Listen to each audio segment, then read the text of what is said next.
Olá, tudo bem? Esses dias eu tava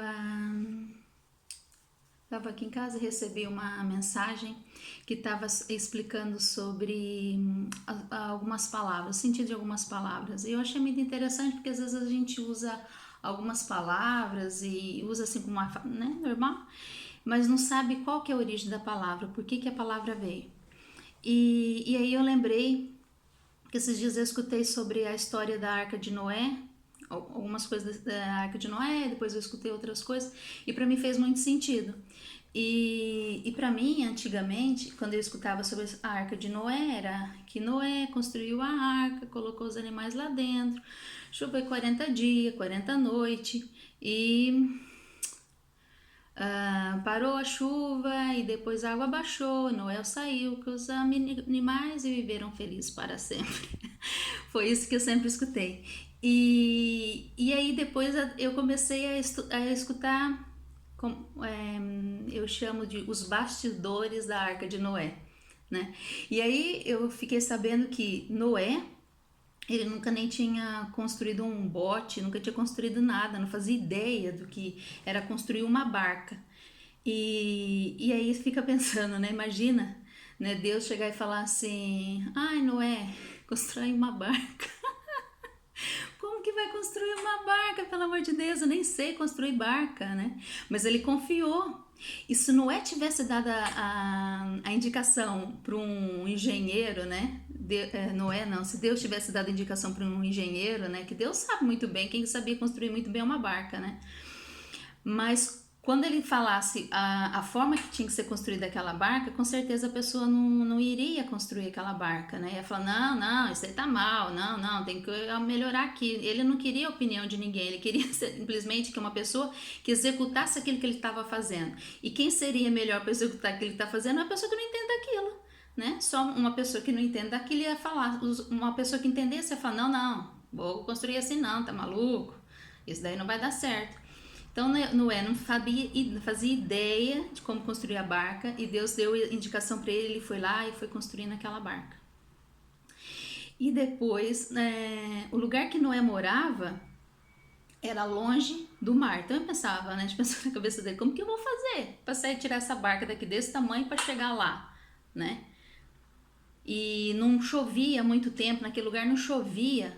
E depois ele pensa, como que vai fazer para chover? Eu vou fazer essa barca e vai chover ainda? Ah, não. Imagina as pessoas ali em volta do Noé falando, Noé, você tá maluco? Ah, não, eu escutei uma voz de Deus, falou para mim e o pessoal falando para ele, Noé, você tá maluco, Noé, não faz isso, tá gastando tempo da tua vida e não sei o quê. E depois Noé confiou que ele ia ter tudo para fazer a barca, né? Faça a barca que eu dou um jeito. E ele foi lá e confiou e foi fazendo tudo. Imagina o pessoal todo. E depois, para ajudar ainda, Deus fala assim: ah, vai vir aqui, você vai ter que colocar, tem que colocar dentro da barca um casal de cada animal, um macho e uma fêmea. Imagina, ele fala assim: o que? Um macho e uma fêmea? Então agora eu vou ter que conseguir, vou trazer aqui um elefante. Ah, pai, não é qualquer elefante, é um macho e uma fêmea, né? Imagina se Deus falasse, Juliana, vai lá e traz um casal de cada animal. E o quê? Além de trazer dois, ainda tem que ser um macho e uma fêmea. Ainda não podia ser dois macacos, não, tinha que ser um macho e uma fêmea, né? Não podia ser duas cobras, não, um macho e uma fêmea. Dois passarinhos, não quero dois passarinhos, é um macho e uma fêmea. Como que eu vou conseguir? Imagina, depois de construir a barca, todo mundo falando, ainda tem que colocar os animais lá dentro. Dizer, ele foi fazendo tudo, né? Ele não precisou fazer nada, os animais foram entrando lá dentro da barca. Quer dizer, é só confiar. E depois uma coisa também que me chamou a atenção foi que choveu 40 dias, 40 noites, quando passou a chuva, ele foi, abriu, acho que é uma janela, né? Abriu uma janela e foi ver o que tava, como que tava. Em nenhum momento, não parece, né? Ele falando, imagina gente, 40 dias, 40 noites chovendo sem parar. Fala, epa, nunca mais para essa chuva. E quando vai dando aquela melhoradinha, tá aquele pé d'água, e dá aquela melhoradinha na chuva, a gente chega e fala assim, agora vai parar, agora vai parar. De repente vai, começa aquela chuvona de novo, a gente fala, o quê? Nossa senhora, e começou tudo de novo. Aí depois fala, não, não, agora acho que vai parar. Não, dessa vez vai parar. Amanhã de certeza que para. E aí vai, às vezes dá aquela brandadinha, depois, não, vai parar. E agora eu também tava pensando, a gente tava nessa barca de Noé, né? Pelo menos aqui a gente tava. Aqui a gente tava nessa barca de Noé, todo mundo em casa. Marido, mulher, esposa, os filhos, cachorro, periquito, umas tinha sogra, outros tinha nora, outros tinham genro, filha, todo mundo em casa, a tia, todo mundo em casa. E quanto que a gente não ficou, tanto que a gente não ficou ali bravo e nunca mais acabava essa quarentena e o pessoal mais uma semana e agora mais 15 dias. Imagina agora lá na Arca de Noé com aquele monte de animal tendo que limpar, que lá deveria estar cheirando mal, porque os animais, né, fazem cocô e depois tem que limpar e dar comida e dar água e o trabalho que dava e junto com o filho, com a mulher e a gente, né, e ele lá a única hora que a primeira vez que fala que ele saiu para ver foi quando parou a chuva e não falou momento nenhum que ele ficou ali chateado. E a gente, quantas vezes a gente teve agora essa quarentena nessa Arca de Noé e chateado que não podia sair, bravo. E depois eu achei assim engraçado que ele foi, abriu a janela, né? E mandou um corvo para ver se tinha baixado a água e ver se ele voa. Então ele vai e volta. Passa uns dias, ele manda a pomba. E ele não fica toda hora lá vendo. Ai, deixa eu ver se acabou, deixa eu ver se a água baixou. E eu fiquei pensando, né? Será que lá não tinha um pau bem grande para ele chegar e jogar o pau assim para ver se o pau ia lá para baixo, ao invés de ficar lá esperando o tal do passarinho, né? Porque imagina, ele ficou confiando no passarinho, numa coisa tão frágil, né, que ia dar a resposta para ele se dava para ele ou não. Ah, só que não tinha nenhum pau lá dentro, tinha uma pedra, uma coisa que já não usava mais, para tacar lá no mar para ver se na água, para ver se aquela água já tinha baixado, se ia lá mais pro fundo ou não. Não, ele só confiou. Ia lá, olhava, mandava o passarinho, voltava e ia fazer o serviço dele, cuidar dos animais, cuidar da mulher e limpar, né, a arca lá dentro e cuidar. E eu fico pensando, você já pensou, né, a fé dele, né, aguentar aquilo lá tudo? E aí, então, quando vai o corvo, depois vai a pomba, volta, depois vem a pomba com a folhinha, daí fala, não, agora dá pra gente sair. E quando ele sai da arca, ele monta um altar. E aí eu fico pensando, né? Quantas vezes a gente tá ali no apuro e fala, ai meu Deus, me ajuda, e reza, e faz terça, e faz novena, e pede pra todo mundo ajudar. E de repente, quando se acaba aquele teu momento de desespero, ufa, aí fala assim, Juliana, então vamos na missa? Ai não, pelo amor de Deus, passar aí viver rezando aqui uma novena aqui todo dia rezando o terço e rezando, pedindo para Deus agora falar para ir na missa. Não, não, quero mais é sair, dar uma volta à noite, conhecer, falar com gente, não aguento mais isso não, peraí, a missa eu vou semana que vem. E não coloca, né, não dá essa importância. E ele a primeira vez, depois que passou tudo aquilo, que para ele também não foi fácil, né? Que passou pelaquela provação toda, e ele pega e chega, sai, abre, faz um altar e vai agradecer a Deus, né? Não foi lá ficar chateado, oh, Deus, epa, 40 dias, fogo. Se eu soubesse que 40 dias, eu tinha dado um jeito para ficar coisa melhor, que eu não ia aguentar 40 dias aqui dentro. E depois é 40 dias, 40 noites e mais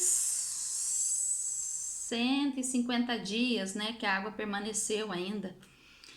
E eu, para todo esse tempo, quer dizer, eu faço aqui todo esse trabalhão pro Senhor, o Senhor me faz eu ficar aqui 40 dias, tinha que ser tudo esse tempo no dia, né? Dar uma melhorada, né, que a gente tenta depois dar naquela negociada, né, ainda. E depois, uma coisa também que eu achei muito interessante foi que depois tem lá uma parte na Bíblia que fala assim, que é lá no Gênesis, acho que é 9:13. O meu arco tenho posto na nuvem, este será por sinal do concerto entre mim e a terra. E esse arco é o arco-íris, né? Então é que o arco-íris, então, eu não sabia. O arco-íris então significa a aliança entre os seres vivos na terra e Deus. É o que liga nós a Deus lá no céu. E eu achei muito bonita essa esse significado para o arco-íris, né? Que tá escrito. Então, essa história de Noé, que antes Juliana, via como uma história, e acho que muitas pessoas também vê só como uma história, a tal da história da Arca de Noé, eu vi uma história muito bonita, né? Que é uma história que fala sobre fé, né? Porque ele acreditou, não ficava toda hora indo lá abrir a janela, ver se tinha acabado, tava lá reclamando, que aquele pessoal tudo, que lá deve estar, né? Aquele cheiro daqueles animais lá dentro, a mulher, os filhos e nora, tudo lá dentro, né? E ele ficou ali, né? Confiante no que Deus no que Deus disse para ele, né? Então foi fé. Foi persistência, né? Porque quando ele estava ali fazendo a Arca de Noé, de certeza que estavam tirando sarro na cara dele. Alguém foi lá falar para ele: Noé, tá maluco, tá construindo uma arca, aqui já não chove há muito tempo, aqui não chove, para chegar no mar essa arca vai ser longe, você não vai conseguir fazer, tá fazendo uma coisa que é doideira da tua cabeça, né? E mesmo assim ele continuou. E quantas vezes, né, a gente tem uma ideia, tem um pensamento sobre alguma coisa, quer fazer alguma coisa, sente aquilo forte no coração, mas vem uma pessoa e fala: ah, não faz isso não. E aí a gente acaba desistindo, né? E às vezes se você continuasse ia ser bom, né? Ia ajudar mais pessoas, você ia conseguir prosperar. E às vezes uma pessoa fala não e aquilo estava tão forte no nosso coração e a gente para com aquilo, né? E paciência, né? Ter aguentado todo aquele tempo na Arca de Noé, os 40 dias, 40 noites, mais 150 dias para baixar a água. E também a quebra de crença limitante, né? Que a gente também pensa como que uma pessoa que nunca construiu um barco, nunca vai se construir uma barca, né? E depois a gente vê, né, tantas pessoas que fazem essa quebra assim, de crença limitante tão forte, que é aquelas pessoas que não têm braço, né? Que a gente vê não tem braço, e toca piano, e toca violão. Mas você olha uma pessoa deve falar, isso é uma coisa que tocar violão, uma pessoa que não tem braço, uma coisa inimaginável, mas há. Por quê? Porque a crença, né, a limitação é nós que nos damos a nós mesmos. Eu falo, a minha limitação é essa. Quem falou? Só é tua limitação se você não persistir em querer fazer. Se você quiser, aquilo lá não é sua limitação, né? Então, estão todos os dias essas provas, né? Tem gente que fala assim, uma criança na escola fala, você não sabe nada, você é burro. E de repente a pessoa vira aí, né, um empresário de sucesso, um economista de sucesso, um engenheiro de sucesso, tem uma empresa de sucesso e fala, mas na escola não era nada. Não era nada porque ele tinha ali todo o potencial, só que não desenvolveram nele, né? E quando ele confiou nele mesmo, não é o que a professora falou na escola, não é o que a mãe falou que achava que era, não é o que a vizinha falou, que os amigos falaram, é o que ele quer para ele mesmo. Então o que eu também estou aqui para deixar é que ninguém limita você ao que você é, você que se limita, você que sabe qual o teu potencial. E se alguém falar que você só consegue fazer até ali, você só consegue fazer até ali se você quiser fazer até ali. Mas se você quiser, você vai muito além do que o outro diz, ou até do que você pensa. Porque a única pessoa que te limita é você mesmo. Então eu vim aqui dividir um pouco dessa história da Arca de Noé, que eu achei assim, uma história muito bonita, com muita mensagem bonita, e que eu tinha antes, sei lá, um mês atrás, eu tinha sempre uma história como uma história qualquer da Arca, né? Uma história como qualquer outra história, mas que por trás dela tem uma mensagem muito linda. Então olha, beijo, até a próxima, tchau!